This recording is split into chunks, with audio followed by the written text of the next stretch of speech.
Jesus reveals the silent pain that's paralyzing you and how to finally break free.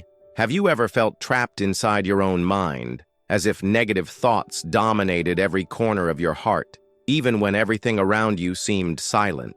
Has it ever happened that you smile on the outside, but inside you are screaming, begging for peace? There are pains that no one sees, thoughts that no one hears, battles that you fight alone night after night. And perhaps what hurts you the most is that, deep down, you believe that no one would understand, even if you explained. But what if I told you that Jesus reveals something to you today that will silence that confusion in your mind and rekindle a faith that the world has failed to destroy? Most people never realize this, but today you will. There is a forgotten truth in Scripture that has the power to silence the voices of fear, insecurity, doubt, and self-punishment.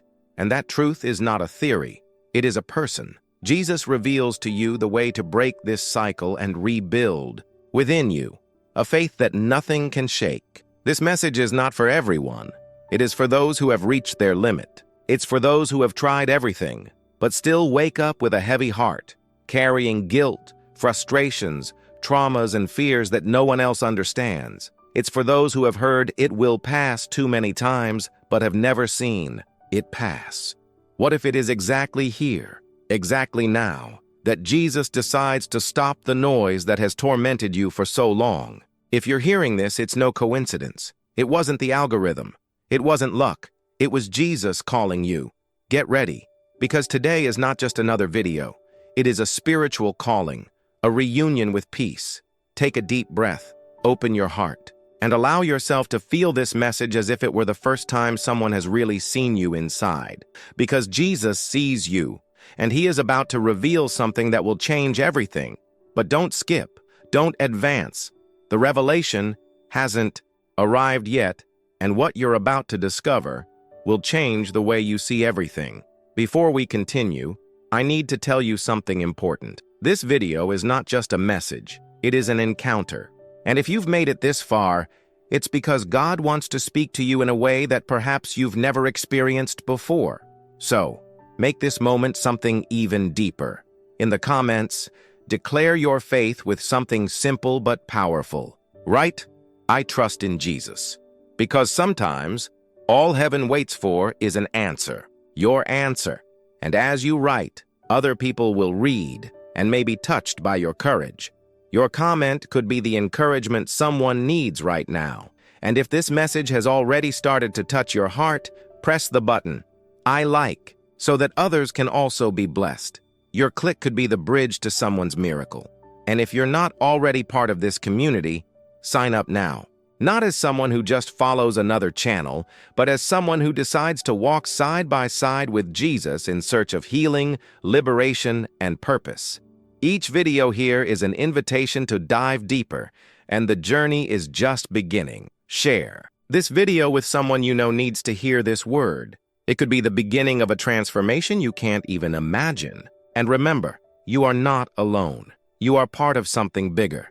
Jesus brought you here for a reason, and that reason is about to be revealed. There is a pain that paralyzes more than any other, not because it is visible, but precisely because no one sees it. It's that pain that disguises itself as strength, routine, mechanical faith, a silent anguish that hides behind tired eyes and automatic smiles. And Jesus reveals to you now that the first cry he hears is the one that was never said out loud. You're about to discover what most people don't realize about themselves, but today, it will be revealed. It was one of those days when the soul feels too heavy to continue.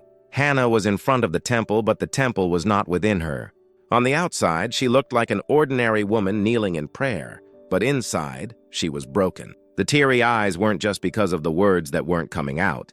It was because of everything I had screamed in silence for years. The pain of feeling barren, not just in body, but in spirit. The weight of being seen as incomplete, while carrying a clamor that no one understood, not even the priest. The Bible says in 1 Samuel 1:13, Hannah spoke in her heart.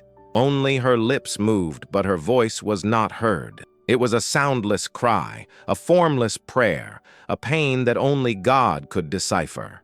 And there, in the most intimate place of her pain, God heard her. Anna didn't need to be shouted at. She needed to be seen, heard, validated. Jesus reveals to you that your pain has also been perceived, even if it has not been understood by anyone around you. How many times have you felt this way? Sitting in a crowd but invisible? Getting out of bed every day with a lump in your throat and a thought that whispers, "I can't take it anymore," but no one sees it, because you learned to disguise, because they taught you that faith was never to weaken. But Jesus never asked for emotional silence. He ordered delivery, and it is exactly in that space where you feel paralyzed, where the weight of life seems too great, that he enters. There is a powerful detail in this text. Hannah was so immersed in her pain that the priest mistook her for someone drunk. This shows how outsiders will never understand the depth of your pain, but Jesus understands. He doesn't label you. He rescues you. Maybe you're struggling with thoughts you can't control, an anxiety that arrives without warning, a constant pressure to be someone you don't feel you can be. And when you try to explain, no one understands. But Jesus understands, because Jesus reveals to you that what paralyzes you is not weakness. It's too much fighting of weight from internal charges, and he came to ease that burden.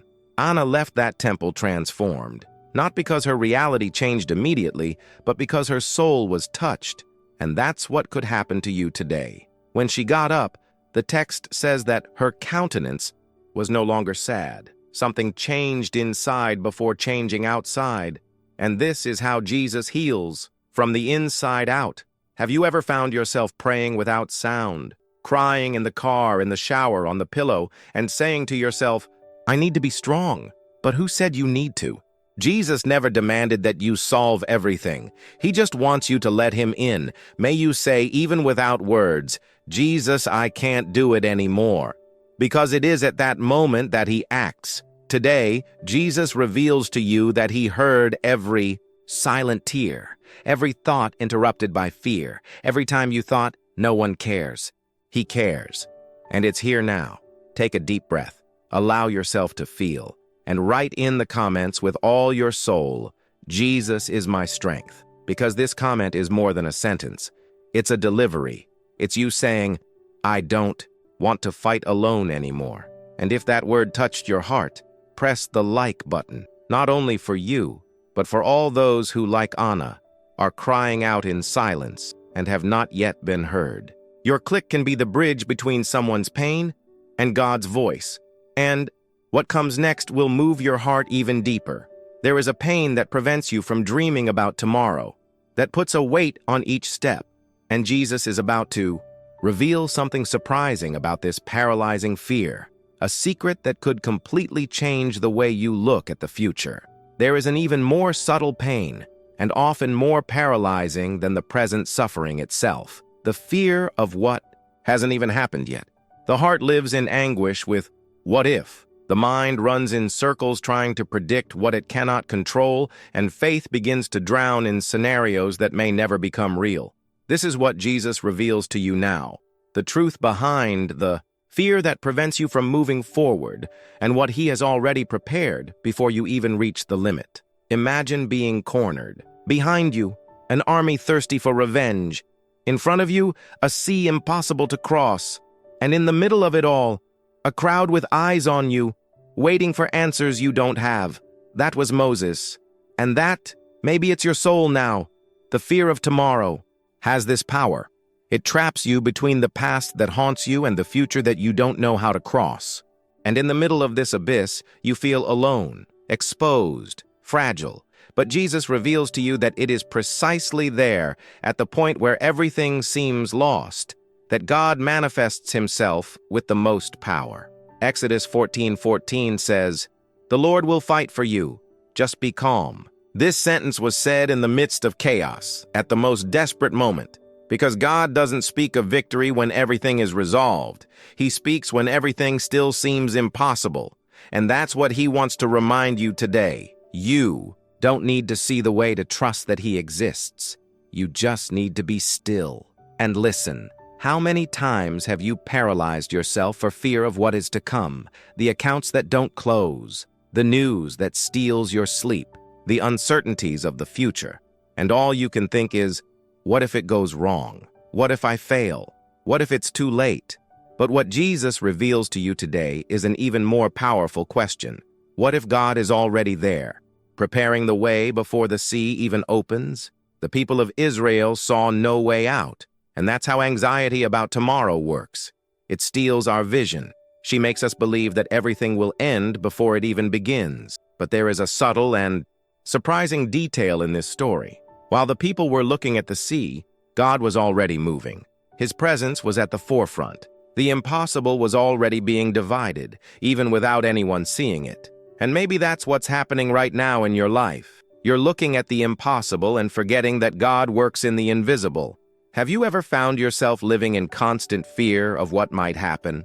Wake up, and your chest is already heavy. The possibilities of failure, illness, abandonment, everything turns into monsters that live in your mind. But what if I told you that Jesus is already in the tomorrow that scares you so much? What if the sea that paralyzes you today is about to open in a way that will silence even your past? Anxiety teaches us to distrust the future, but faith teaches us to trust those who are already there. And Jesus reveals to you that victory does not begin when everything calms down. It begins when you decide to rest in God, even in the midst of the storm. That's what he said. Just calm down. And maybe that's the word you need to hear most right now. Calm your heart. Take a deep breath. Because what comes from God does not depend on what you can control. It depends on what you can deliver. Moses had to lift his staff even without seeing what would happen. And you? Are you willing to take a step of faith even when everything seems uncertain? Because Jesus reveals to you that the sea does not part for those who wait to see first. It opens for those who trust first.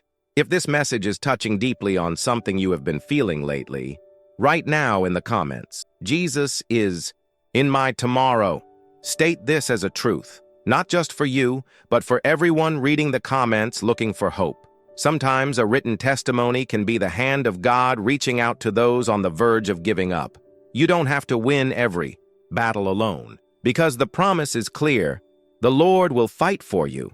This war that wears you down in thoughts, that consumes you in silent anguish, is not yours to bear. Hand it over, and watch God move where before there was only despair. And get ready, because the next revelation goes straight to the point that you may not even have the courage to admit: the tiredness of the constant struggle.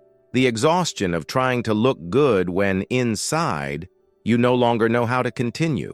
What comes next will change the way you understand soul exhaustion and what Jesus wants to do for you now, and what happens when you've already trusted, prayed, walked, and still feel like you no longer have the strength. The fear of tomorrow gives way to a tiredness that settles in the body, in the soul, and even in faith. The truth is, we're not always paralyzed by fear. Sometimes we're simply exhausted from fighting for so long. And it is exactly at this point of exhaustion that Jesus reveals something transformative to you, something that perhaps you have never heard with this clarity before.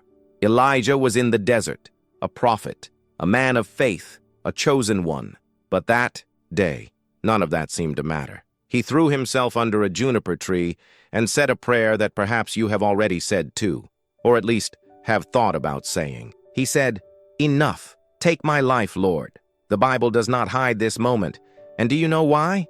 Because Jesus reveals to you that even the strongest get tired. Even the most spiritual people collapse. And what you feel is not weakness. It is humanity. It's the accumulated weight of days and days of trying to handle everything alone. Emotional fatigue doesn't scream. It builds up little by little. Waking up feeling discouraged. Staying silent because any conversation seems like too much effort. Avoid people. Avoid yourself. Elijah had faced kings, faced with false prophets. Fire called from the heavens. But now he just wanted to sleep. Do you know why? Because fighting is tiring. Because trying to be strong all the time exhausts even the most fervent soul. And it is in this place that God acts in a sweeter and more precise way. Kings 19:7 brings one of the most sensitive and profound details in the Bible. An angel touches Elijah and says, "Get up and eat, for the journey will be long." God didn't come demanding. I didn't say, "Have you lost your faith?" I didn't say, "Why are you like this?" God sent sustenance, touch, presence, relief. Jesus reveals to you that he does not approach you with condemnation when you are tired. He approaches you with caution. And with something even more important, with food, with renewal. Maybe you are in that same state right now, spiritually prostrate, emotionally drained, fulfilling their responsibilities like someone dragging chains, and the worst, feeling guilty for feeling this way, wondering, has my faith weakened?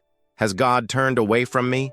But no, what you're feeling is legitimate, and Jesus not only understands but also moves exactly in this scenario. Have you noticed that the angel did not demand that Elijah get up to deserve the bread? He brought the bread before. That's grace. This is divine care, and this is for you. Jesus reveals to you that he is not waiting for you to get up and then help you. He wants to help you so you can get up. And perhaps what you need most right now is not answers. It's rest, a moment where you can breathe without guilt, sleep without remorse, stop without fear of failing. And that's why this word is coming to you now, because God wants to break the cycle of wear and tear that you've been living. He wants to touch your soul like he touched Elijah. You want to feed your spirit before asking for any new step. Do you know what happened next? Elijah was strengthened that Alma before being sent again, because the journey God has for you has not been canceled, but it demands a restored heart, and Jesus is offering it now. A renewal, a holy pause, an invisible but present care, and this is too important to ignore. So if this message found an echo in your heart, if you felt it, was written directly to you, comment now. Jesus sustains me. These words, written with faith, could be what someone around the world needs to read to not give up. And remember, hit the like button, because your simple gesture is actually a spiritual seed. It could be the click that God uses to bring this message to a heart that is screaming in silence right now. You don't have to remain exhausted, not even carrying the weight of the world alone, because Jesus doesn't condemn you for being tired. He strengthens you. And now, something even deeper will be revealed, because there is a feeling even more cruel than tiredness, the feeling of being abandoned. And what you're about to discover could change the way you see everything. But what about when silence goes beyond the mind and invades the heart? When you look around, pray, wait, and all you find is absence. There is a pain that is not screamed, but that echoes inside. It is the pain of feeling that even God has moved away. And it is exactly in this void that Jesus reveals to you something that few have understood, a truth that can give new meaning to even the moments when you thought he was not there. Job was alone, not just without answers, but without direction. His friends judged him, his health was gone, his children were gone. Everything he was, everything he owned, everything he understood as life had been ripped away. And for many, the most devastating thing was not the physical pain nor the emotional loss, but what Job verbalized in the midst of despair. I look for God, but I cannot find him. Job 23:8-10. This is the height of spiritual solitude, the cry of the soul that, even though it cries out sincerely, seems to be heard by no one, not even in heaven. Have you ever felt this? Have you sought answers, prayed with tears, waited with faith, and yet everything remained silent? There is a feeling that gnaws inside when we pray, and all we receive is the echo of our own voice. Spiritual loneliness is like walking in a directionless desert, where the heat of doubt slowly dries hope. But Jesus reveals something hidden between the lines of this story. Even when Job thought he was alone, God was writing in silence his miracle. The verse says, "But he knows the way I go." This phrase is the turning point, because Job wasn't being ignored, he was being watched with love. There are times when God's silence is not absence, it's strategy, it's careful. It is proof that he is working in the invisible, preparing something that your eyes cannot yet see. God does not respond with noise. He responds with presence, and this presence sometimes manifests itself after the chaos seems irreversible. Job believed he had been left out, but what he didn't know was that God was betting everything on him, not to expose it, but to exalt it. Job's story isn't just about pain, it's about heavenly confidence. God allowed silence to exist so that Job's faith could speak louder. And that's exactly what could be happening to you right now. Do you feel left out? Ignored in your prayers? Have you experienced days where you wake up and think, God, why haven't you responded yet? Then this message is for you, because Jesus reveals to you that the silence you feel is not rejection. It's training. It is the interval between your seed and the harvest. Job was restored twofold, but before that, he was shaped in depth. And perhaps what seems like abandonment is, in fact, the construction of the strongest and most intimate version of your faith. Job never stopped talking to God, even when he didn't hear him. And that's what you need to remember. The value of your prayer is not in the answer you receive, but in the trust you place. Every word of yours, every silent tear, every night you resisted despair, it was all seen. It was saved. It was honored. And now it's your turn to declare faith in the midst of silence. If this message spoke to your heart, comment below. I know that God is with me. May these words come out of you as an act of spiritual warfare against every feeling of abandonment, because you are not alone, never was. And this video is proof that heaven continues to reach you, even in moments when you think it's no longer possible.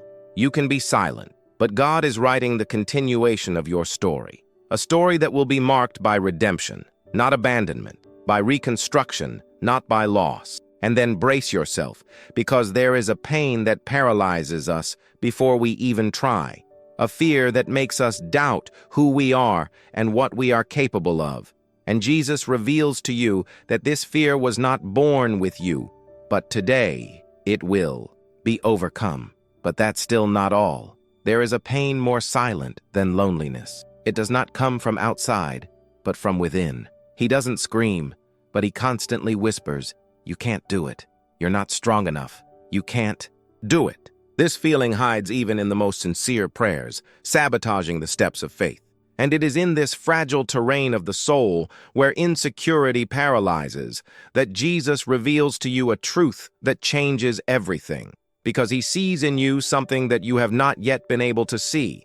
Gideon was hiding, literally. The people of Israel lived oppressed, and they worked wheat in a wine press, an enclosed space, because the fear of the Midianites was greater than any hope of victory. He was not a warrior. He was not a leader. He didn't have a sword.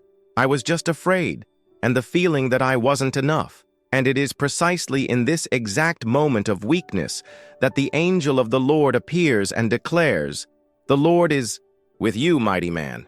Judges 6:12. Brave man? To Gideon, this seemed ironic, but for God, it was identity, because Jesus reveals to you that your ability is not based on your performance, but on the purpose that he has already placed in you. Gideon still saw himself as the smallest in his house, belonging to the smallest tribe, but God saw him as someone capable of freeing a nation, and that's the distance between how you feel and how heaven sees you. Have you ever doubted yourself? Have you ever looked at something you needed to do? A dream, a calling, a responsibility, and thought, "I'm not enough"? This feeling of insufficiency has paralyzed thousands of hearts. It's the kind of pain you don't see on the outside. The person smiles, fulfills their tasks, even serves in church, but inside, they live canceling themselves out, diminishing themselves, sabotaging themselves. Gideon questioned the angel. "How can I free Israel?" It was his way of saying, "Why me? Why me? I have nothing." And maybe you're out there, wondering the same thing. God, why did you choose me? I make so many mistakes. I compare myself. I fail. I struggle. But Jesus reveals to you that he didn't choose you because of your abilities. He called you because of your heart, because he knew that even if you were afraid, you would be obedient. Even if you were unsure, you would still hear his voice, and that's enough. Do you know what God responded to Gideon? "I will be with you, And that is the answer your heart needs today. It's not about how much you achieve. It's about who's with you. And when you carry his presence, your weakness turns into strength. Your insecurity becomes a strategy. Your limitation becomes space for the miracle. Gideon needed to deconstruct what he believed about himself. Because before defeating the enemy outside, he needed to overcome the thoughts that imprisoned him inside. And perhaps that is your biggest war today. Not against something, but against what you believe about who you are. And Jesus reveals to you, you are capable. Not because you feel ready, but because God sees you ready. Gideon did not win with a huge army. God reduced his soldiers to just 300 men. Why? Because the Lord wanted victory not to depend on numbers, but on trust, delivery of faith. And maybe that's exactly why you feel like you've lost so much in recent times. Because what's left is exactly what God will use to prove that with him, little becomes more than enough. If this word is opening up healing space in your soul, if you identified with Gideon, comment now. Jesus strengthens me. Write this with faith, with tears, if necessary. Because this phrase isn't just a statement, it's breaking cycles. And if this message touched your heart, press the like button now. This simple act can make this word reach others who today feel as small as you once did. You are not the smallest. You are not weak. You are a son, chosen, loved, and capable. And now, keep this truth. The fear of not being capable is overcome when you trust more in who called you than in your own resources. And something even deeper will be revealed next. Because there is a kind of pain that erodes slowly. The pain of waiting for something that never seems to come. And Jesus reveals to you that the time that hurts can also be the time that heals. Abraham was old, Sarah barren, and the promise as alive in the heart of God as it is distant from human eyes. The Lord had said, I will make you a great nation. But time passed, and the belly remained empty. The nights became long, the years dragged on, and doubt began to whisper. Has God forgotten? It is in this tension between the promise made and the miracle that has not yet arrived that many of us get lost. Because waiting, when we are already hurt, is like walking barefoot over hot coals. Each step that doesn't bring an answer seems to consume us from the inside. How many times have you waited for something with all your heart, believing that God would do it, but the days passed and nothing happened? Maybe it was for the healing of someone you love, or for that job, or for that son, and now you don't know if you're waiting in faith or just fooling yourself. This is the battlefield of hope. And it is in this place that Jesus reveals to you what many have never understood. Waiting for God is not passivity, it is preparation. Abraham was not the only one to question. He looked at himself and saw an aging body. His wife, increasingly, far from the physical possibility of generating. And yet, God reaffirmed the promise. And this teaches us something painfully beautiful. God's timing does not need human logic to fulfill the supernatural. But what do you do when the clock of faith seems broken? When prayers echo and the sky remains silent? Many people do not abandon their faith due to the lack of a miracle. They abandon it out of tiredness, because they get tired of waiting. They get tired of keeping hope alive when everything around them says otherwise. But what if I told you that what distresses you most right now is what is most shaping you inside? Because waiting reveals who we really are. It empties us of ourselves. It forces us to trust, even without guarantees. And it is there, in that place where you no longer know what to do, that God works like never before.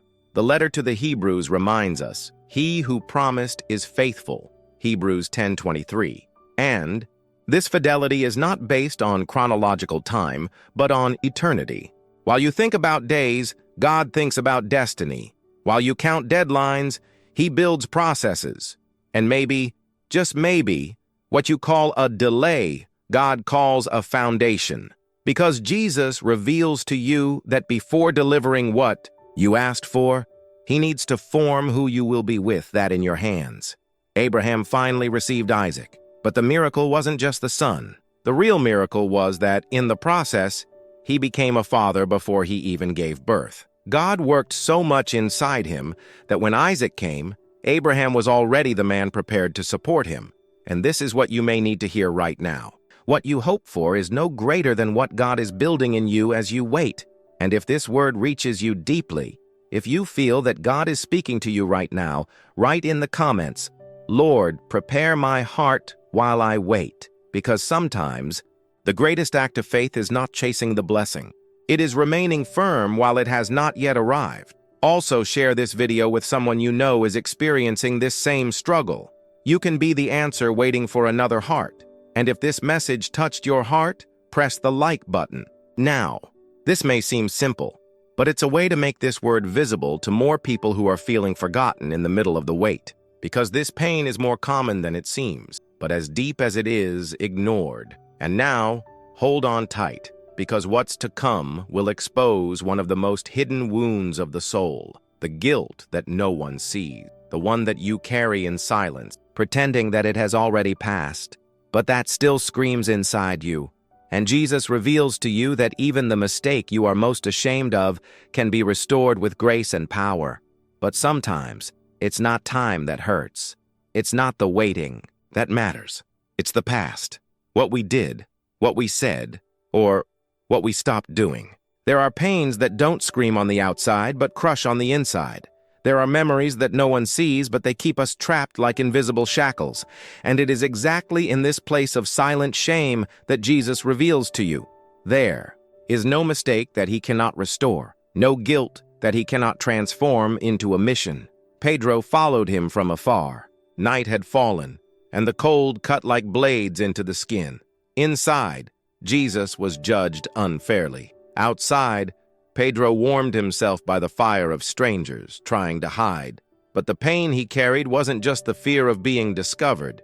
It was the crushing weight of having promised allegiance and yet failing. 3 times, 3 negative, 3 wounds in the soul. And then the look. A single look from Jesus, cutting through the crowd. A look without words, but full of love. And at that moment, Pedro couldn't stand it. He left there and cried bitterly. Because what destroyed him was not the error. It was the fact he loved, but still denied. This is the pain that many hide behind smiles, the pain of guilt that no one knows, the one that doesn't show up in exams, that can't be resolved with ready-made sentences. It's guilt that paralyzes even when life goes on. The guilt of giving up, for betraying himself, for having failed the one he loved. And it is there, in this silent territory, that Jesus reveals something that can rewrite your story. He does not give up on those who have fallen. He draws closer. He calls back. He restores. After the cross, Jesus is resurrected.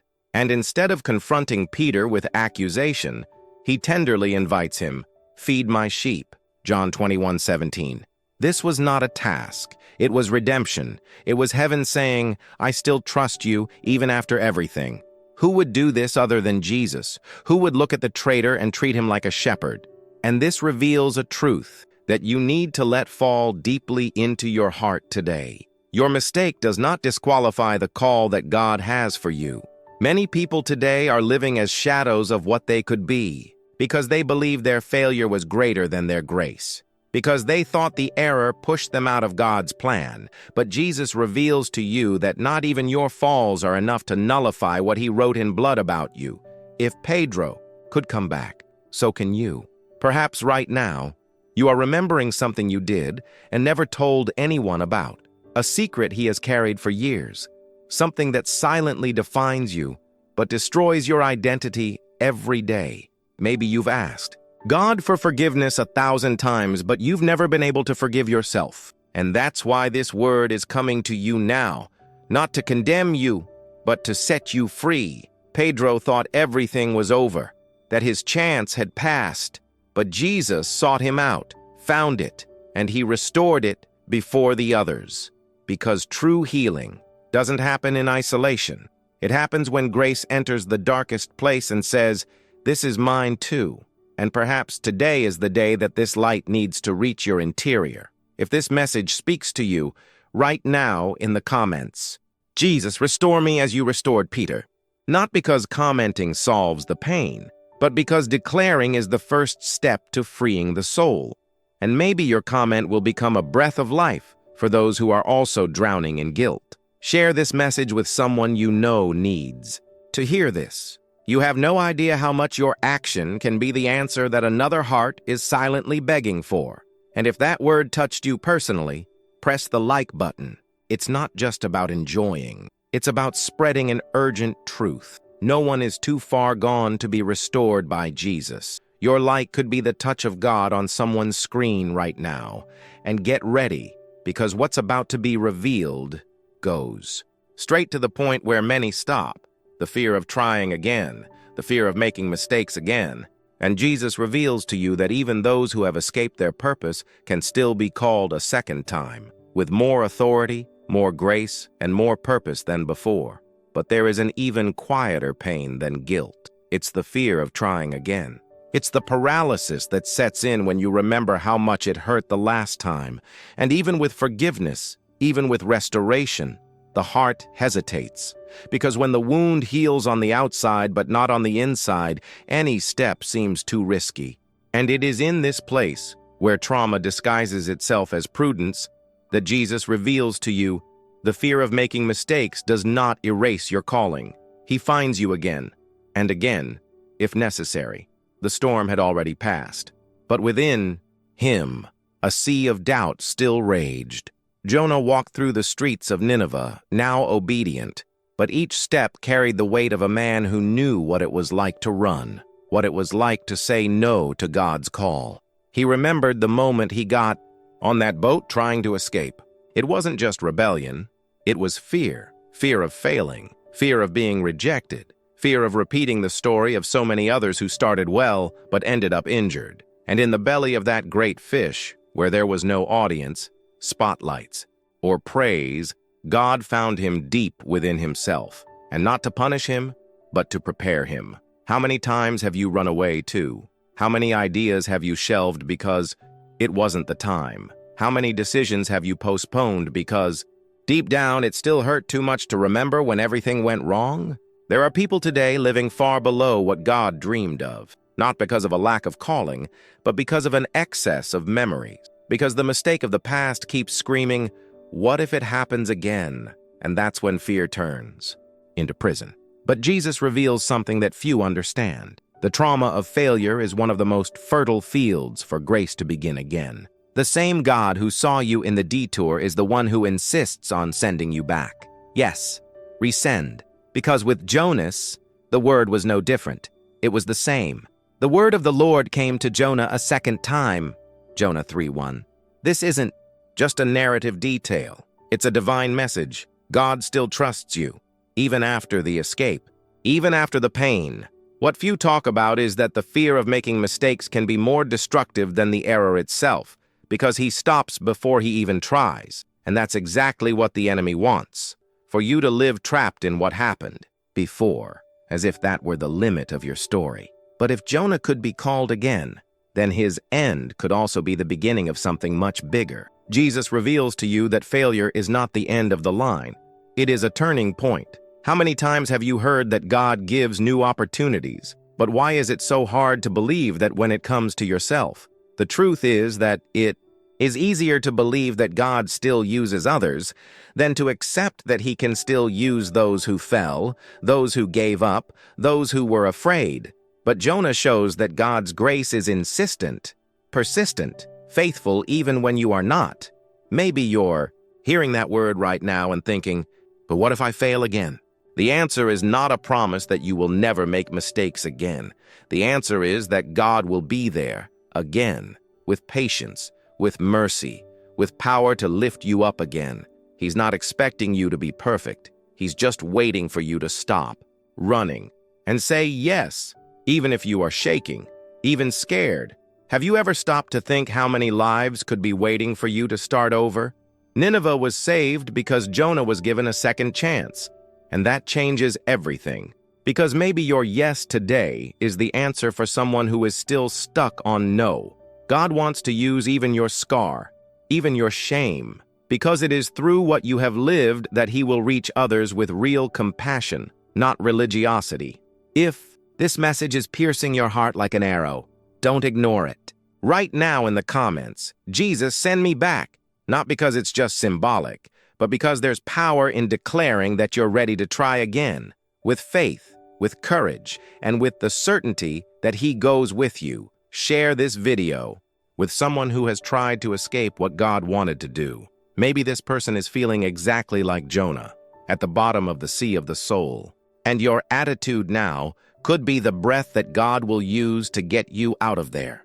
And here comes one of the most shocking truths of all. What has paralyzed you most is not failure. It is the fear of discovering that even with it, God still believes in you. And that changes everything. Because if the creator of the universe still calls you, then who are you to disqualify yourself? But that's still not all. Because now we are going to talk about a pain that grows in silence and corrodes the identity of many. Comparison. The constant feeling that you are always behind, always inferior. And it is in this environment of hidden envy that Jesus reveals something that will redefine your vision of value and show that his plan for your life has no copies or competition. The fear of making mistakes is not the only poison that silences faith. There is a pain that does not scream, but consumes. A prison without bars, built inside the mind. And the most dangerous? She looks normal. It's the comparison. That feeling that everyone is further ahead, more blessed, more used by God than you are. It is in this place that Jesus reveals to you a liberating truth. His love does not operate on a scale of merit. It operates on purpose. And yours is unique. The house was celebrating. The father had run to receive his lost son. The heart of the house pulsed in celebration, in grace, in reconciliation. But out there, standing silently, was the older brother. The sound of joy did not enter his chest, and the reason was not a lack of love, but an excess of comparison. He had done everything right. He obeyed, worked, remained, but I felt like I wasn't seen. And when he saw the other being hugged with so much intensity, something screamed inside him. "What about me?" This cry was not audible, but it echoes to this day in thousands of hearts that ask themselves, was my loyalty worth something? Maybe you've never verbalized it, but you've already felt this discomfort, that tightness in your chest when you see someone receiving what you've been praying for so long. The other's progress seems proof of their backwardness. The other's miracle becomes a reminder of your weight. And so, without realizing it, you enter a silent cycle of comparison and envy, fighting internal battles that no one sees. Life becomes an eternal metric of emotional performance. Who is happier than me? Who is more fulfilled than me? Why doesn't it happen to me? Jesus reveals to you that the older brother's problem was not the other son. It was the emotional blindness that comparison generates.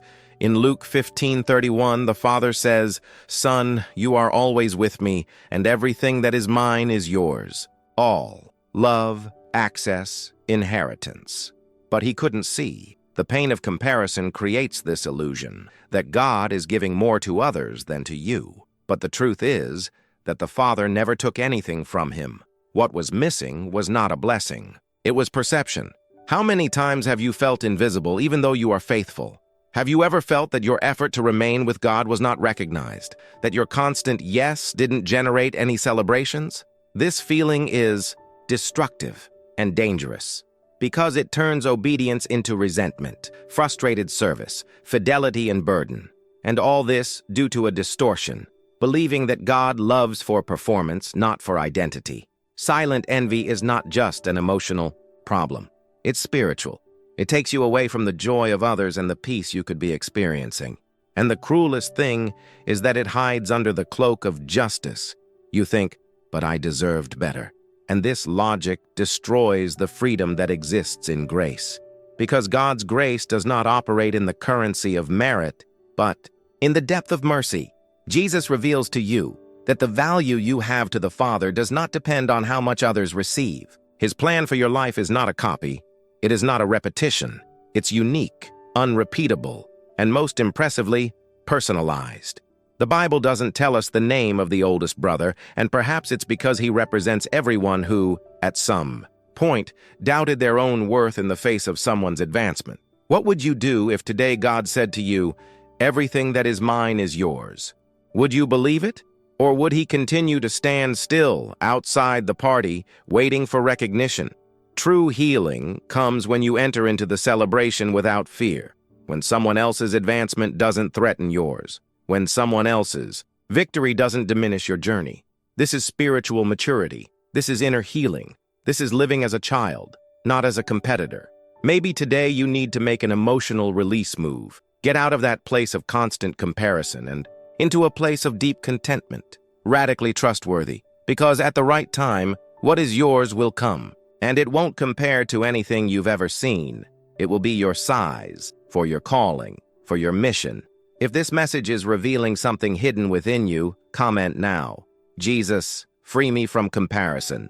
Say it as a leap of faith, because recognizing is the first step to breaking through. Your comment may touch someone who is also struggling with this in silence. You are not alone, and if this word woke you up, share it with someone who may be fighting this war without knowing it. Show that there is a cure, that there is another way of looking at life. Because when you understand that God's blessing is not a line, but a continuous flow, you stop comparing yourself and start trusting.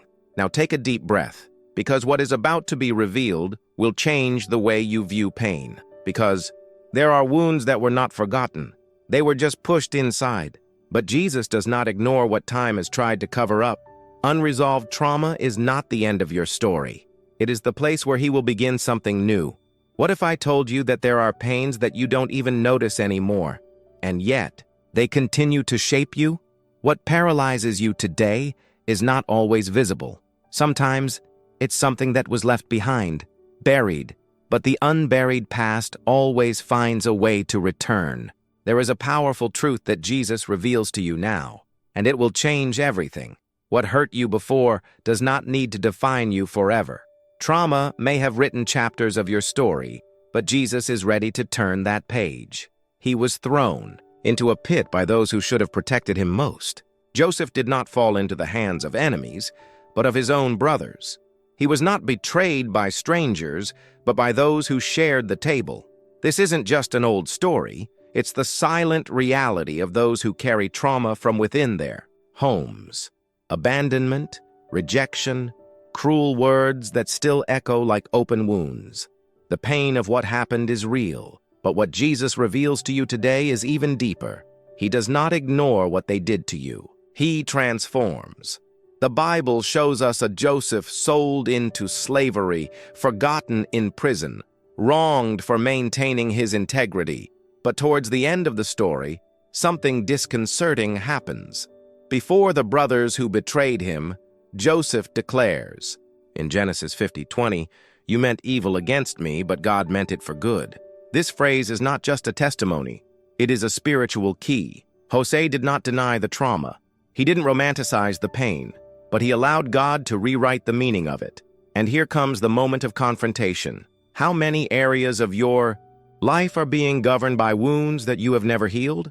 How many times have you sabotaged yourself emotionally because someone years ago told you you weren't good enough? How many relationships have you destroyed out of fear of being abandoned? Again? Unhealed trauma doesn't disappear. It disguises itself in fear, in anger, in distrust, and until you bring it to light, it continues to operate in the shadows of your soul. Jesus reveals to you that what happened to you was not fair, but he can still use it. Trauma does not have the final say, because where the world sees ruin, God sees opportunity for redemption. No, you didn't have to go through that. But now that it is over, there is a greater purpose being generated in the depths of your pain. Jose didn't just survive. He was positioned as governor. And this was no coincidence. God did not use Joseph's perfection, but his faithfulness in the midst of pain. Jose cried, yes. Jose felt forgotten, yes. Jose spent years without understanding, yes. And you may feel this way too. But crying doesn't cancel the plan. God's silence between the well and the palace was not absence.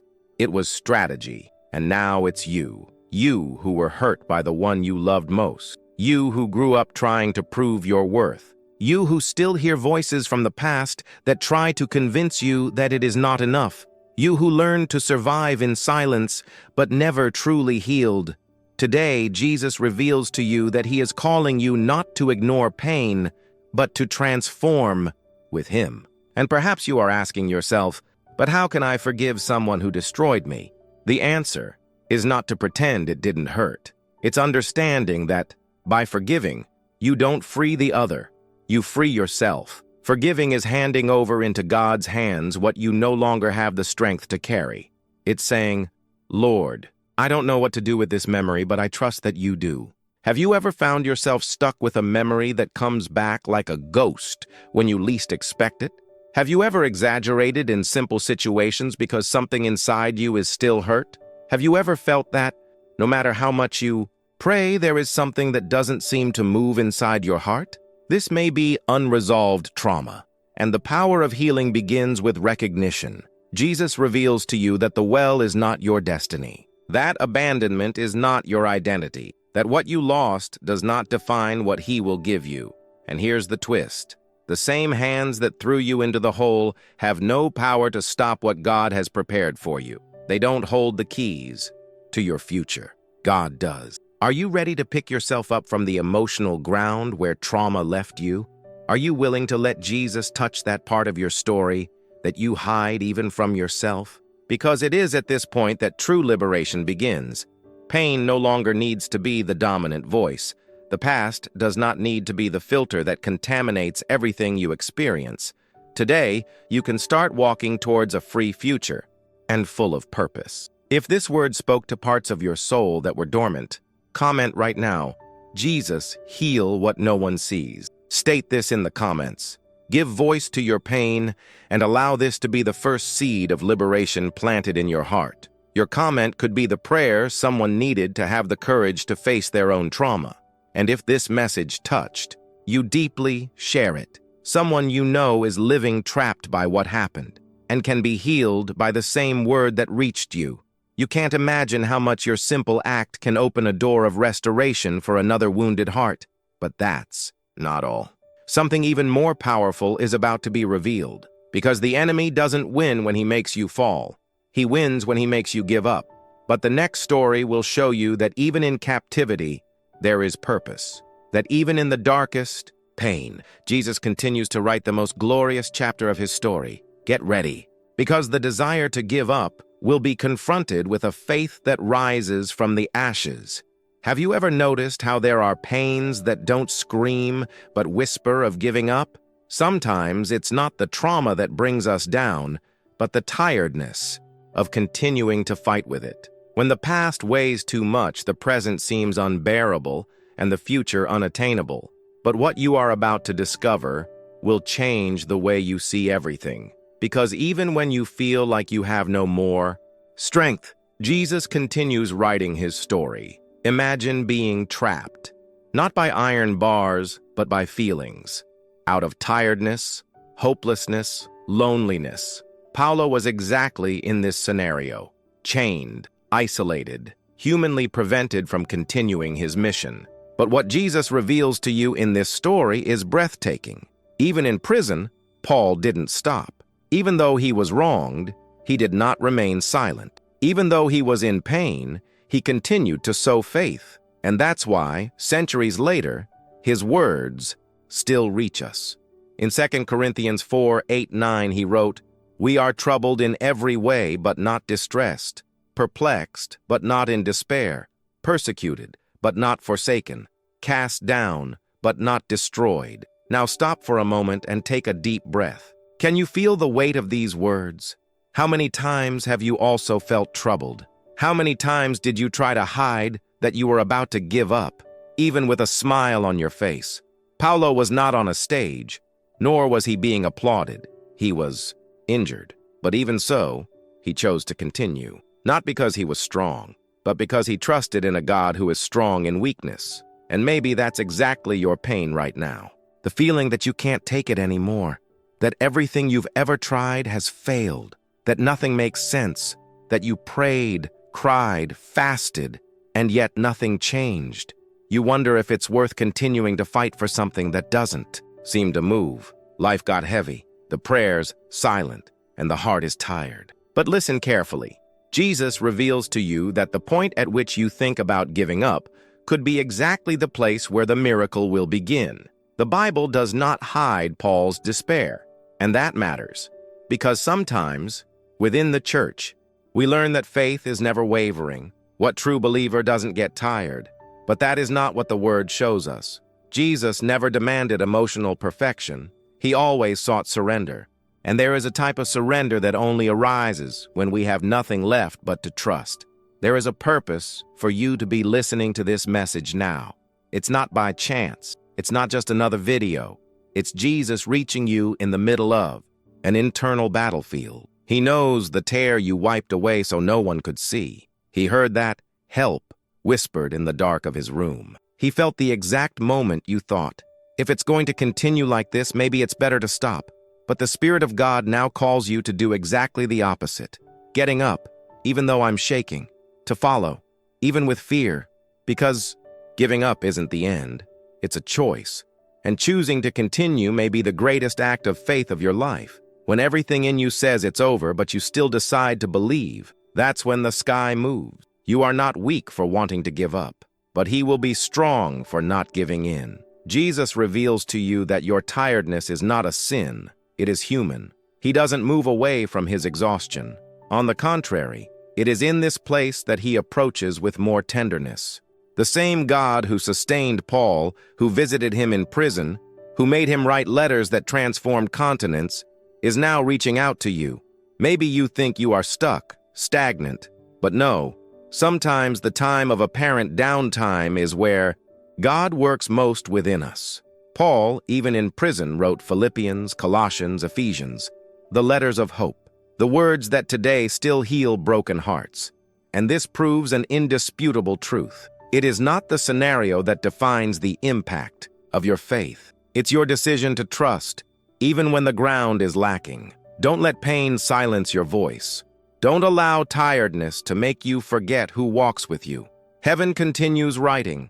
The plan is still ongoing, and its end will not be ruin. It will be testimony. Now, if this message resonates in your heart, say with faith, I continue to trust.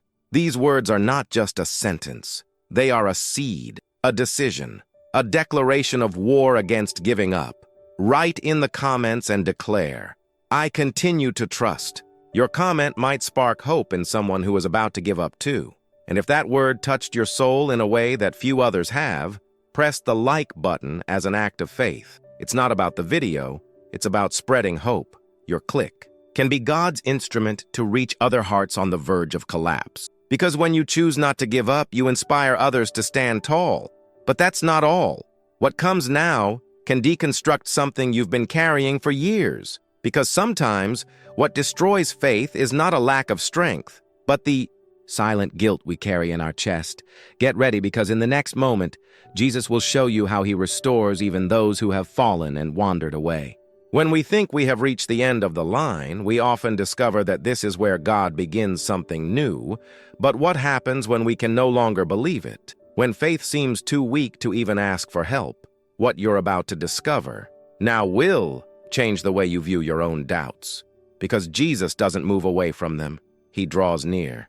The room was silent. The other disciples spoke with enthusiasm, saying that they had seen the Master alive. But Thomas was motionless. I heard it, but I couldn't believe it. Within him, the conflict was real. It wasn't disbelief out of rebellion. It was pain, it was fear, it was disappointment. He wanted to believe. I needed to believe. But how can you trust again after everything you saw on the cross? The Christ he had followed so surely was now dead. Or at least, that was what Thomas believed until that moment. And then, something extraordinary happened. Jesus appeared. Not to correct him harshly, not to embarrass him, but to welcome your doubts with presence, tenderly, with love. In John 20:27, Jesus says, Put your finger here and see my hands, and put your hand in my side.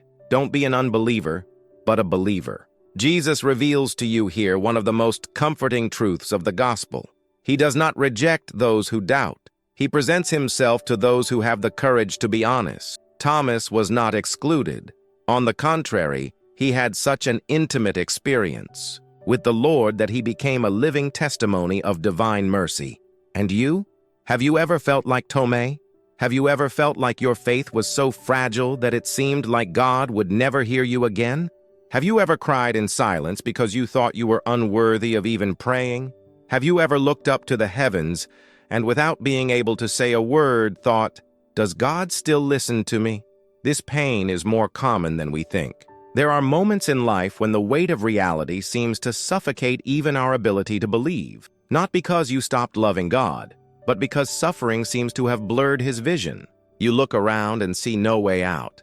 Then he starts to shut up, moving away, hiding, not from people, but from God. But here comes the turning point, the twist Jesus prepared for you today. Weak faith is still faith. Yes, even the thinnest thread of hope is enough to touch the heart of heaven. Jesus does not ask you for spiritual perfection. He just wants your heart, even if it's wounded, even if it's insecure, even if it's still bleeding from old doubts. Do you know why? Because Jesus is a master of silent beginnings. He enters where no one else enters. He touches where no one else dares to touch. He is not offended by your doubt. He answers it. He is not angered by your weakness. He strengthens it. Just like he did with Thomas, Jesus reveals to you that he is willing to present himself again, just so that you don't give up believing. And if you still think you're too far away, that your faith is too small to move anything, remember, Jesus compared faith to a mustard seed, tiny to human eyes, but with the potential to move mountains. Maybe your mountain isn't physical. Maybe it's emotional, spiritual, internal, but she can still move. Thomas touched Jesus's wounds, and maybe that's exactly what you need today, playing again. Feel that he is there, even without deserving it, even with unanswered questions, even with a tired soul from trying to be strong. And here's the invitation. Jesus is calling you to play again, to look at him even though we tremble, to say, "Lord, I believe, help my unbelief," because faith that seems weak in your eyes could be what God is waiting for, to pour something new into you. If this message touched something inside you that was dormant, write in the comments with faith, "Jesus, increase my faith." Your comment can not only declare your delivery, but inspire someone who is also silently doubting. There are people reading who need to know they are not alone on this journey. And if that word reached you like an answer that didn't seem to come, in days, weeks, or even years, share this video. Make it a seed. You never know who is secretly praying to hear just that. But that's not all. What's to come will confront something many have learned wrong, the need to be strong at all times. Get ready to find out how Jesus reacts when you stop pretending and just cry. And his answer will dismantle you. Doubt and faith go together in more moments than we imagine. But there's something even quieter and perhaps more painful than doubting, pretending everything's okay when inside you're falling apart. And what Jesus did when he saw this hidden pain can transform the way you deal with your own fragility.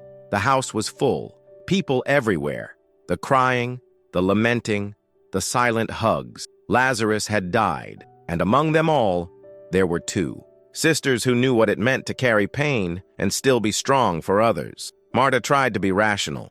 He went to meet Jesus with controlled words, like someone trying to maintain his composure even with his heart in pieces. Maria, on the other hand, stayed where she was, paralyzed. When he finally left, he did so in tears. He fell at the master's feet and simply cried. He didn't ask, didn't explain, just cried. And there, faced with the most human frailty that exists, Jesus cried too. John 11:35, the shortest verse in the Bible, holds one of the greatest revelations.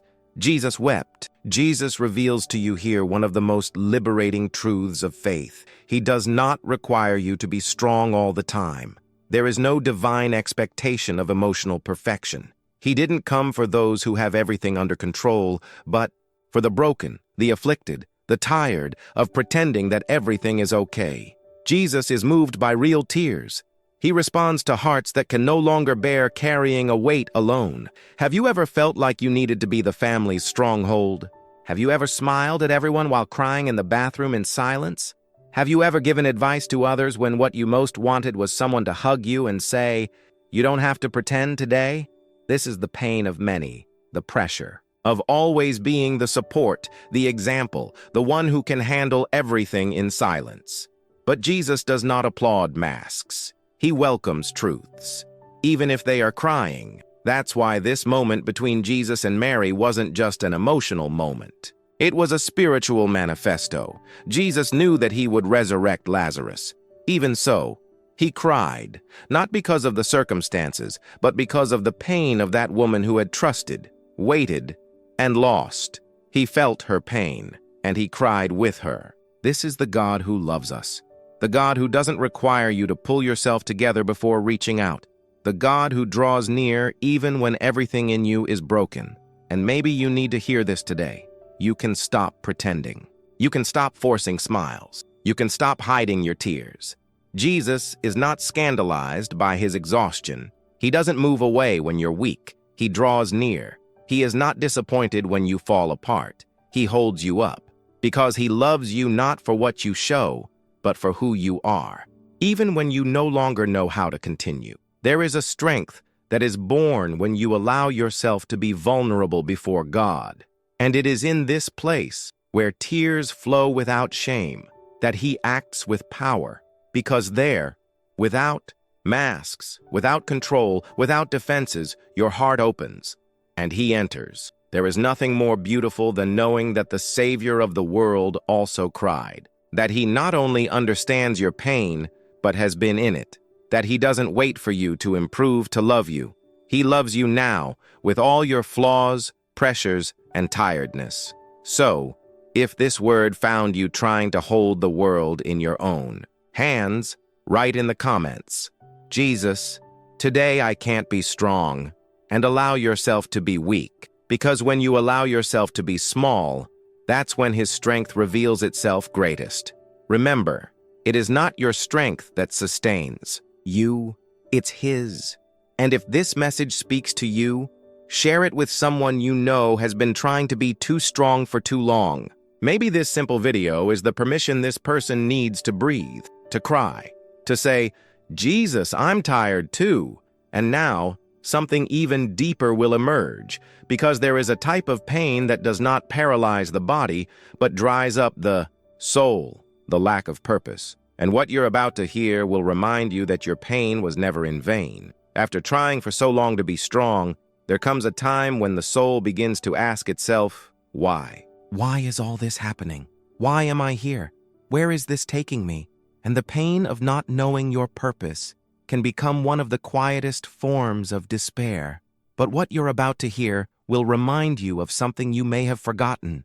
Even in the dark, there is direction. He wasn't just walking down any road. He was going towards what he believed to be right, with zeal, with conviction, with all his strength, and yet completely outside of God's plan.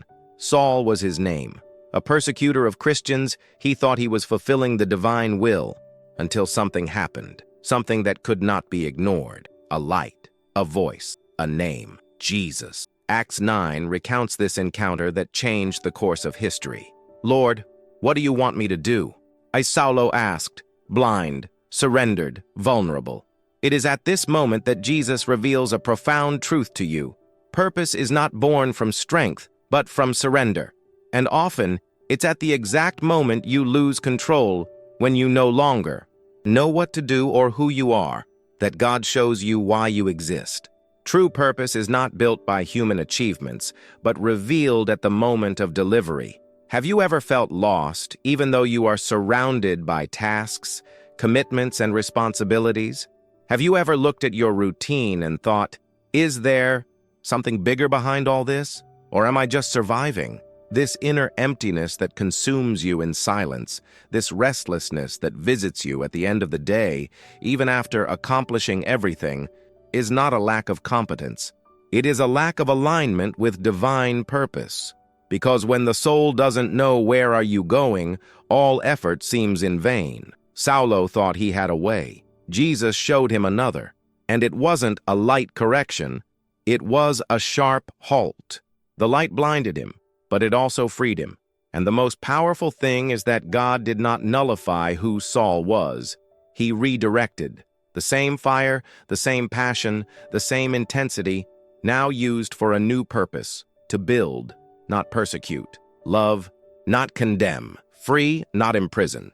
Maybe you feel this way now, doing a lot, but with an empty heart, searching for meaning in 1,000 directions, but without finding peace, trying to fit into labels, roles, positions, titles, but still feeling invisible, irrelevant. What if I told you that this discomfort is an invitation from heaven? Jesus doesn't want you to just exist. He wants you to live clearly, with purpose, with a why that transcends what the world offers. He didn't create you to repeat patterns, please people, or collect medals. He created you to be salt, light, bridge, transformation. But before giving you a map, He wants your heart. And the most beautiful? God doesn't need you to be ready. He just needs you to ask, like Saul, "Lord, what do you want me to do?" Because the answer is already prepared. The plan is already written. But He only reveals it to those who surrender. Are you willing to ask this question today? Are you ready to put aside your own plans and discover God's? Are you ready to stop living just for results and start living for purpose? If this message has found a space in your heart, that same space that has been screaming for direction, for clarity, for meaning, comment now: "Jesus, reveal my purpose, not for me, not for the algorithm, but as a step of faith, an act of surrender, a prayer written with fingers but that rises like a cry. And if this word touched you, send it to someone you love. Because maybe that person is on the verge of giving up, not because of weakness, but because of a lack of vision. And his gesture could be the awakening she's been waiting for. Your sharing can be the breath of life that ignites someone's purpose. But what comes now may be the very thing that has kept your faith from blossoming.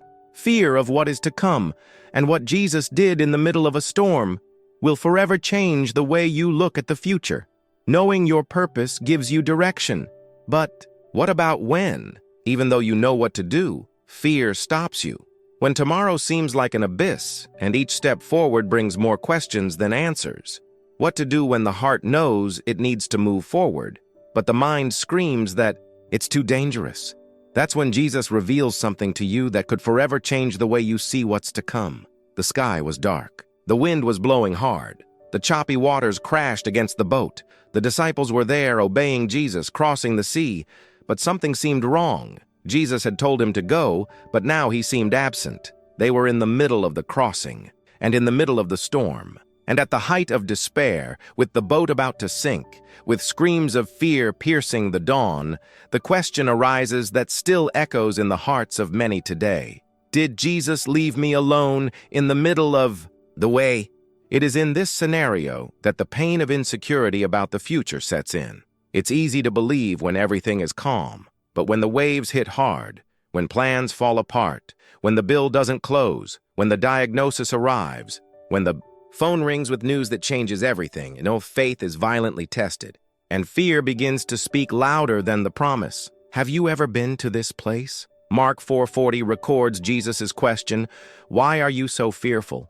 Have you not yet faith?" And this question, which has crossed centuries, now crosses your heart. Because Jesus reveals to you that the fear that paralyzes the future is born from the false feeling that he is absent. But the truth is disruptive. Jesus did not leave the boat. He's sleeping. And that changes everything. Because if he is sleeping, it means that control is in his hands. It's not carelessness. It's dominance. It's not abandonment. It is sovereignty. Jesus knew about the storm before the disciples even got into the boat. And yet he said, "Let us pass over to the other side." The plan wasn't to die in the middle. The plan was to cross. And if Jesus said there would be a crossing, then the size of the wave doesn't matter. There will be arrival. How many times? Have you been paralyzed by fear of what hasn't even happened yet? How many nights have you lost sleep thinking about possibilities that may never come to fruition? How many projects have you shelved? How many dreams have you put aside? How many conversations have you avoided simply because you didn't know how things could unfold? Fear of the future is an invisible prison, But Jesus didn't come to imprison you, he came to set you free. And liberation in this case is more than taking you out of the storm. It's teaching you to rest even while it's still happening. It's sleeping on the boat with him. It's learning that peace is not the absence of waves, but the certainty of their presence. There is a secret hidden in this story, and few realize it. Jesus calmed the sea with one word, but before that, he waited. He allowed the disciples to feel the limit of their strength. Why? Because unshakable faith is not born in comfort. It is born in despair. When you realize that neither the oar nor the boat nor the sea, none of that saves you. Just him. Maybe you are at that point, surrounded by uncertainty, feeling like you are about to sink, with your mind exhausted, from trying to predict what will come. And maybe the storm isn't even outside. Maybe it's inside you. But Jesus reveals it to you. Even if you can't see what's ahead, he is already there. The future you fear is the present in which he already dwells. So take a deep breath. Allow yourself to feel this message. Close your eyes and imagine Jesus standing up, walking to the bow of the boat, extending his arm and saying, "Be still, be still," not just to the sea, but to your soul. And if this block spoke to you, if you are tired of trying to control tomorrow with your own hands, comment now, "Jesus, calm my storm," not to be seen, but as an act of faith. Because sometimes, the first step to peace is simply recognizing that you no longer have the strength to fight alone, and that you need to rest, even in the middle of the wind. And if you know someone who is experiencing a storm, send them this video. One word may be what's needed for her to understand. The boat may rock, but with Jesus inside, it won't sink. If this message touched your heart, press the like button so that others can also be blessed. Your click can be an instrument of God to reach someone who no longer sees a way out. But what comes now will surprise you. What if, even when surrounded by people, no one really understood you? What if what you feel was invisible to the world, but deeply visible to Jesus? Get ready, because what's about to be revealed could heal wounds you've been carrying for a long time. Being on the boat with Jesus should be enough. But what about when the biggest weight isn't the fear of the storm? It's the pain of not being understood? What if the deepest wound is not the lack of direction, but the silence of those who should listen and don't? The absence of those who promise to stay? Prepare your heart, because Jesus reveals something that goes straight to the most sensitive place in your soul. Imagine being surrounded by people but feeling invisible, trying to explain what's going on inside you, but words can't reach what your soul moans in silence. And then, the isolation that begins as a lack of listening turns into an invisible prison. This is the pain David faced in Psalm 142. The king who was a warrior, a poet, the anointed, but also human. So human that even surrounded by loyal men, he shouted to the sky a phrase that still echoes in the hearts of thousands. "I looked to the right, and I saw, but there was no one who knew me. I lacked refuge. No one took care of my soul." Have you ever felt this way? Nobody notices what's inside. You smile, but you're bleeding. It works, but it's falling apart. People see your performance but ignore your breakdown. You help everyone, but you wonder who would notice if you just stopped. The pain of not being understood is one of the cruelest, because it leaves no visible bruises, but it corrodes, drains, silence. And it is here that Jesus reveals to you a hidden, profound, almost forgotten detail. David did not write this psalm in the palace. He was not surrounded by gold, power, or recognition. He was in a cave, literally, hidden, persecuted, betrayed. And yet, instead of remaining silent, he chose to pray. He wrote. He bared his soul to the only one who could truly understand what he felt. How many are today in emotional caves, believing that no one will ever understand what they are going through? How many have become experts in pretending that everything is fine, just to avoid questions that have no answers? But there is a secret hidden here, and it is transformative. The place of abandonment can be the cradle of revelation. David found refuge in God when the world offered no shelter. And the most beautiful, God did not require him to be strong. God didn't wait for him to overcome it alone. God bowed to the cry of David's soul. And this is the truth that can set you free today. What you feel is valid, and Jesus understands. You don't have to fight to be understood by everyone. You just need to be honest in front of someone who really sees you as a whole. Jesus, one, who not only understands your pain but has been through it. The one who cried when no one believed he would cry. The one who was rejected, betrayed, forgotten, so that you would never have to carry it alone. And you know what's most impressive? It was from this cave that David emerged to become king. What seemed like the end was, in fact, the beginning of something bigger, but only when he recognized that he no longer needed to pretend to be strong, that I no longer needed to scream at people who don't listen, that all you had to do was whisper, and God would hear. So today, right now, in this moment, if you feel like no one understands what you are going through, say in faith, Jesus, you know my soul.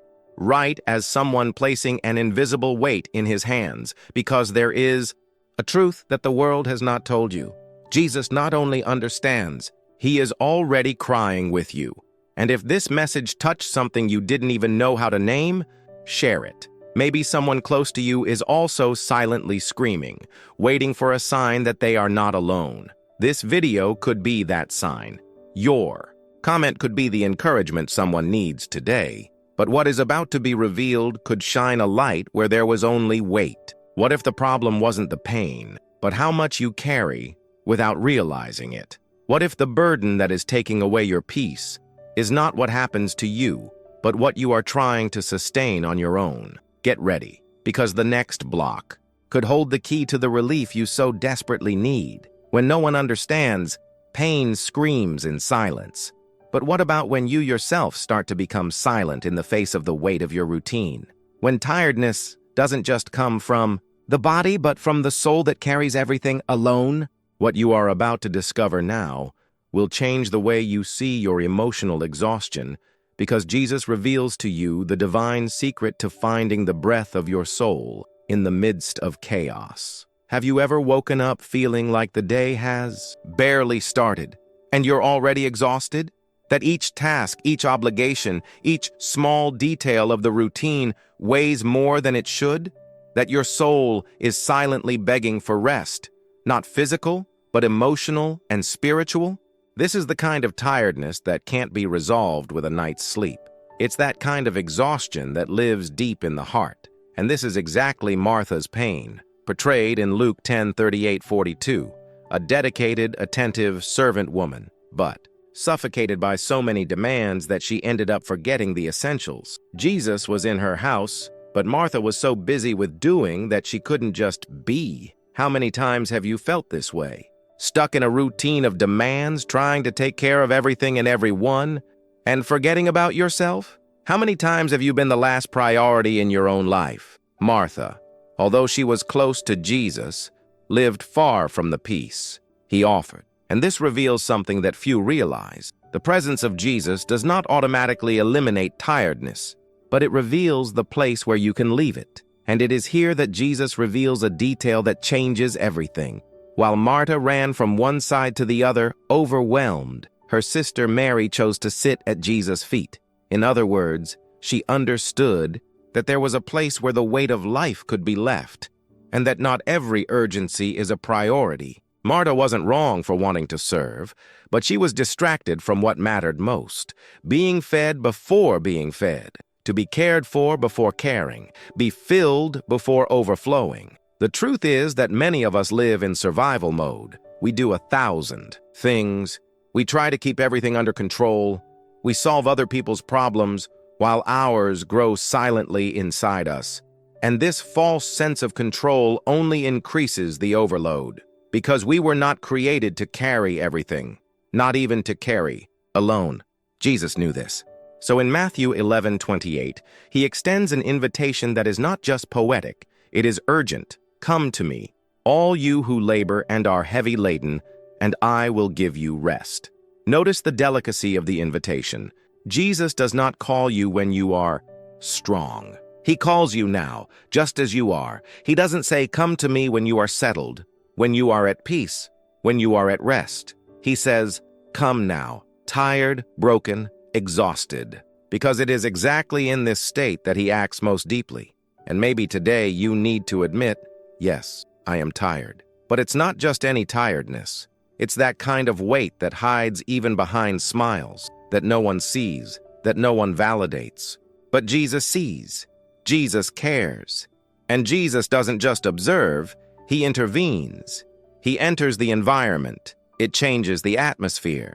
But before changing outside, he heals inside. And if that word is speaking directly to you, let your heart respond. Comment now with faith. Jesus, ease my burden. Write as someone who puts the weight in his hands. And if this message is strengthening you, let God use you. Press the like button so that others who may also be suffocating inside can be reached. Your like can be an instrument of God to alleviate other hearts. But be careful, that's not all, because what you're about to hear will reveal a truth that perhaps no one has ever told you. There's a reason you experience repetitive cycles of wear and tear, and this emotional root has a name. Get ready, because in the next block, Jesus reveals to you the hidden origin of a pain that is draining your faith without you realizing it. When the burden seems to have no end. When the overload doesn't go away with rest, prayer, or well-intentioned advice. There is a pain that doesn't scream, but repeats itself. That anxiety that insists on returning, even when everything seems to be going well. And it is in this type of silent emotional cycle that Jesus reveals to you a spiritual secret that time will never heal, but faith can transform. She no longer had any strength, no hope, no friends around, nor dignity in society. For 12 long years, that woman bled. Literally, it bled, but spiritually, it was emptying inside. The Bible doesn't give us his name, but it gives us his pain, and it's not for nothing. Perhaps because her pain has the names of many today. Maybe because what she felt in her body, you feel in your soul, an anxiety that doesn't stop bleeding inside you, even when everything around seems calm. Mark 5:25-34 tells the story of a woman who carried more than one illness. She carried the mark of rejection. She couldn't touch anyone. It couldn't be touched. She lived on the sidelines, invisible, impure, in the eyes of the law, forgotten in the eyes of the crowd. But inside, she was desperate for change, and not just any change, one that was definitive. And maybe you are like this too, tired of the ups and downs, of good days that end in empty nights. From the mask you wear to appear strong, while inside, you still struggle with fear, with racing thoughts, with the anguish that returns even after prayer. Have you tried therapy, meditation, advice, devotionals? He already tried to pretend he was fine. He's even tried to say he's overcome it. But when everything goes silent, the anxiety returns. More subtle, more invisible, but just as cruel as before. What this woman did was as simple as it was revolutionary.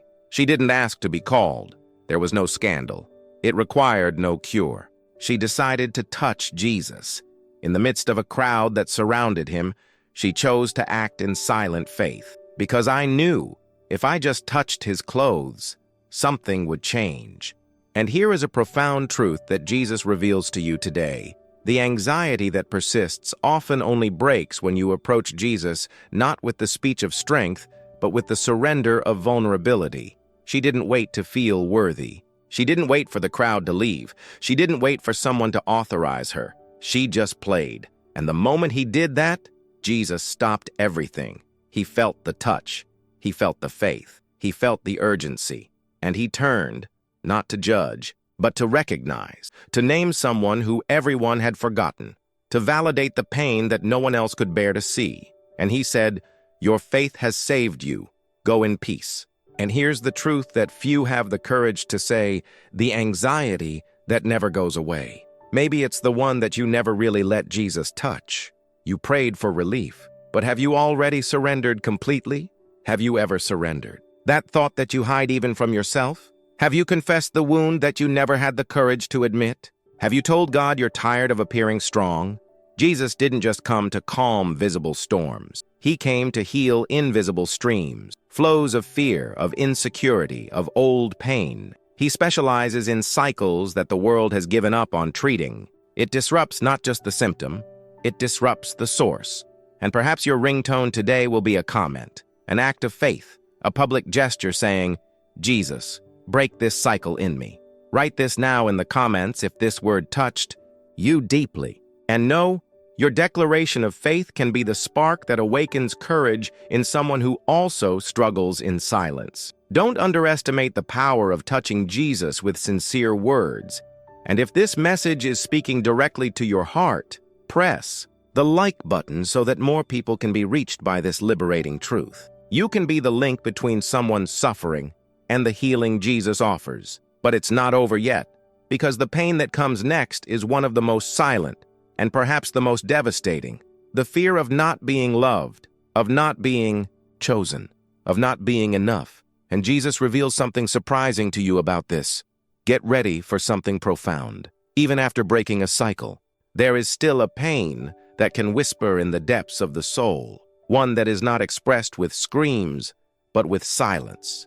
That question that many carry behind their smiles and attempts at faith. Would someone really choose me the way I? That's when Jesus reveals something to you that can completely change the way you see yourself and the way you understand his love. He was small, not only in stature, but in reputation.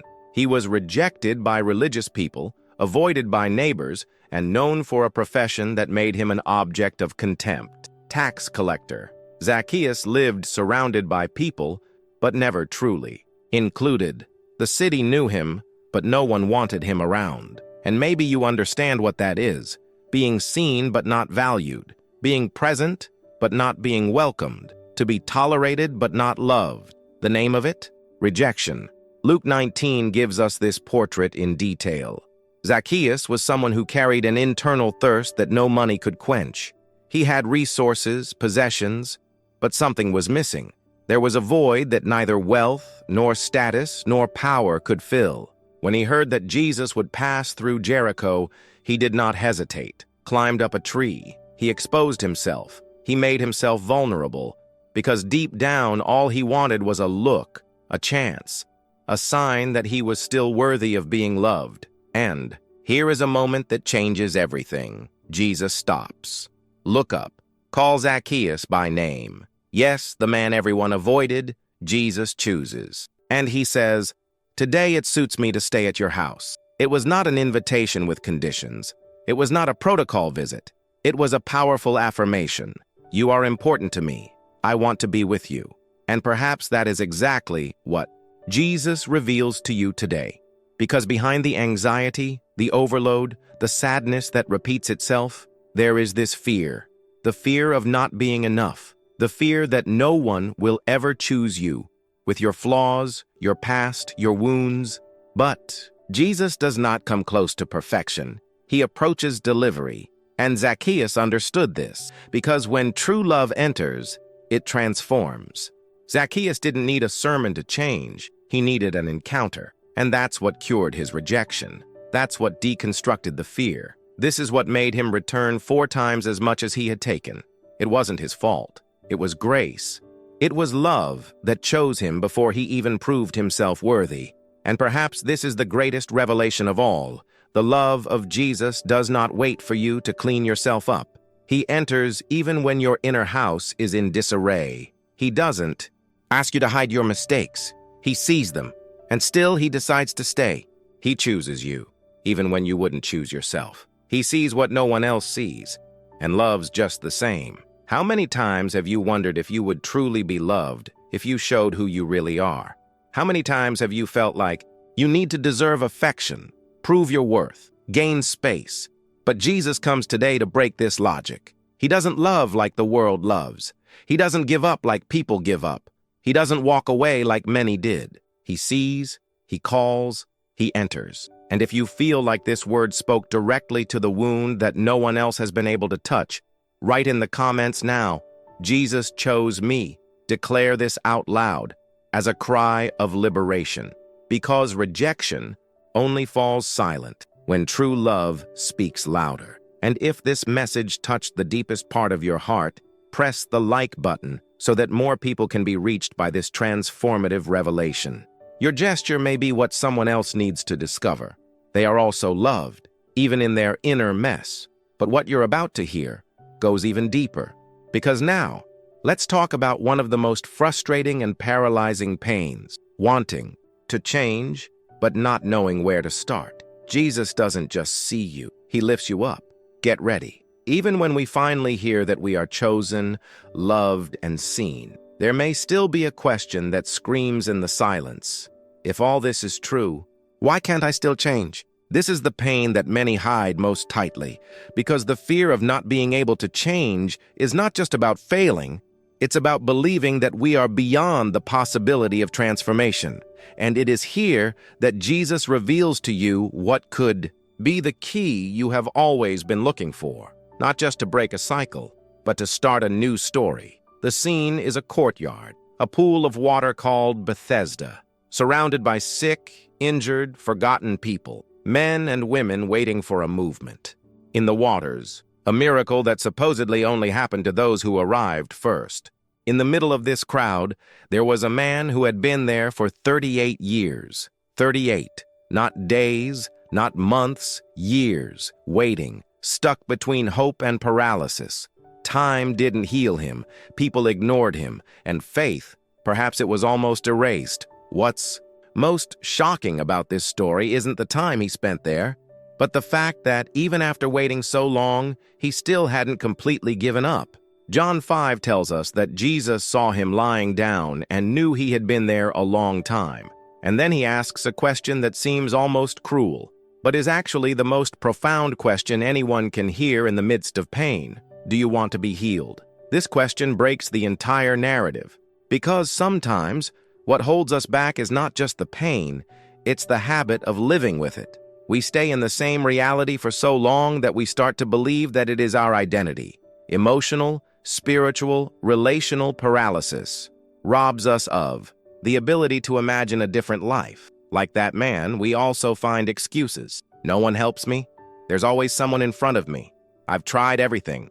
And in silence, many conclude, I don't know how to change anymore. But here's the twist. Jesus didn't ask him to explain the pain.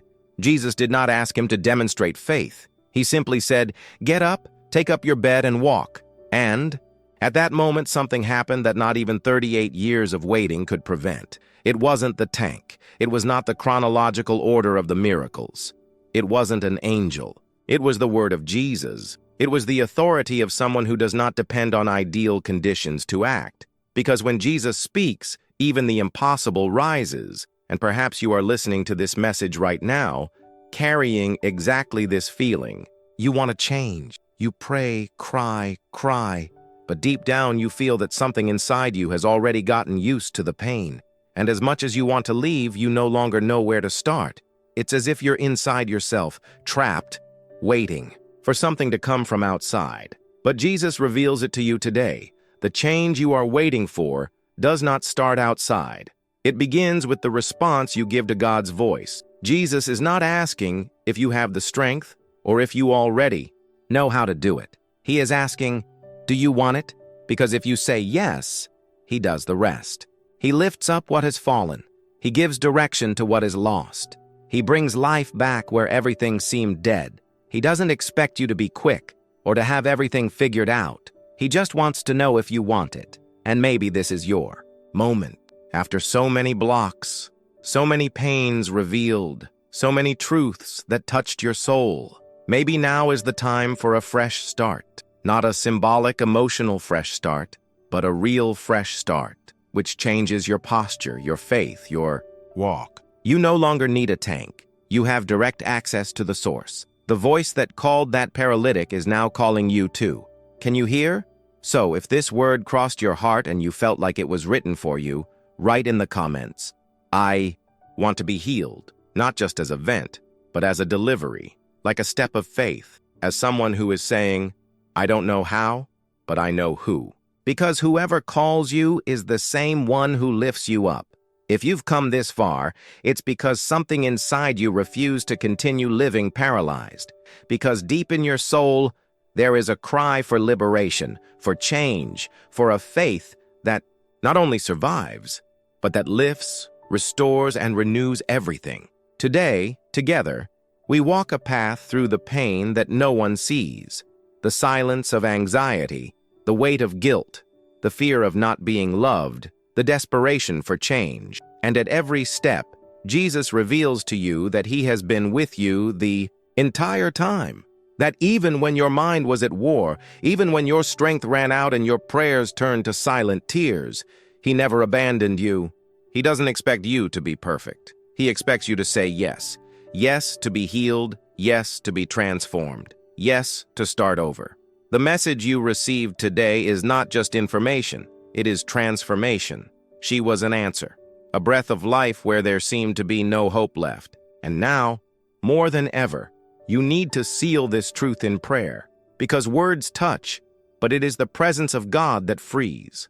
So take a deep breath, close your eyes, and allow yourself to live this moment, because this prayer can be the watershed between who you have been until now and who God is calling you to be. If you feel like you need this release, not just emotional but spiritual, pray with me now. It doesn't matter where you are, whether you are alone or surrounded by voices, just delivered. Let each word be like a step of faith towards the new thing that God has for you. Lord Jesus, I recognize that for a long time I have been lying by the wayside, paralyzed by pain, trapped inside. I tried so many things, heard so many voices, and none of them could truly cure me. But today, I heard your voice, and I say yes. Yes to be healed. Yes to be freed. Yes to living a new story. Enter the deepest place in my soul. Touch what no one has ever been able to touch. I renounce every fear, every guilt, every negative voice that prevented me from moving forward, and I choose to trust you. Lift me up, Lord. Guide my steps. Restore my faith. And that, from today onwards, I will never be the same again. In your name I pray. Amen. If this prayer was real for you, if it touched you in a way that words can't explain, that wasn't just emotion. It was God. It was Him calling you to begin a new journey. And I want to tell you with all my heart, if you've come this far, it's because God is working in your life. He didn't bring you to the end of this video for nothing. He brought you to start something new. And what's about to come could be exactly what you needed to experience complete transformation. Now listen carefully. The video that is appearing on your screen now is the continuation of this message, and I tell you with complete conviction, what you will discover there could change your life even more. Don't leave without watching, because what comes next could be what was needed for your release. If this message spoke to you, if it reached you in a way that no one else could, leave it in the comments. I made it to the end, because your testimony could be the hope that someone is waiting for not to give up. Share this message with someone who urgently needs a touch from God. It may be that, through you, Jesus reaches another life today. And if you're not yet subscribed to this channel, do so now. Because every week, new words of healing, liberation, and direction are released here. And if it did you good, give back with a simple gesture. Sign up. Thus, you become part of this mission to bring light where there is darkness. Every inscription is a yes, so that this word can reach even more lives. And I close with a verse that is a reminder of what God is doing now in your story. Behold, I make all things new. Revelation 21:5. You are not alone. You are not lost. You are not forgotten. You are in the hands of a God who reveals, restores, and begins again. Watch the next video. The continuation awaits you, and she will change everything.